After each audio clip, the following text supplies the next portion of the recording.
अस्सलाम वालेकुम नाज़रीन, ए टू ज़ी न्यूज़ में खुशामदीद और मैं हूं ईमान फातिमा। नजर डालते हैं आज के इलाकाई और इंटरनेशनल खबरों पर।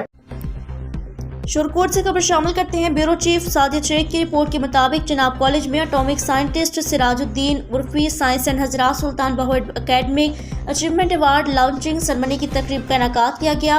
Assistant commissioner Niaz Ahmed Mughal, principal जनाब कॉलेज मोहम्मद यासिन की शिरकत, वाइस प्रिंसिपल जनाब कॉलेज राय शौकत, मोहम्मद एहसन जफर, प्रोफेसर फयाज जावेद की भी शिरकत, साबिक principal government boys college Muhammad Saleem, principal government boys high school Mian Ghazanfar Kathia की शिरकत, राय अमजद, गजनफर अब्बास, शेख तारिक, प्रिंसिपल मोहम्मद अनवर की शिरकत, शेख सनाउल्लाह, माहर हनीफ सियाल, आमिर जट और शहजाद अली चौधरी की भी शिरकत, प्रिंसिपल नदीम आतिफ, प्रोफेसर मोहम्मद मुनव्वर, मोहम्मद हफीज़ के अलावा साज़ और वालदैन की भी बड़ी तादाद मौजूद। एटॉमिक साइंटिस्ट सिराजुद्दीन उर्फी ने वीडियो लिंक के जरिए खिताब भी किया। तकरीब में ब्रीफिंग दी गई। हमारा कल रोबोटिक्स और आर्टिफिशियल इंटेलिजेंस जैसी चीज़ों पर तवज्जो दे रहा है।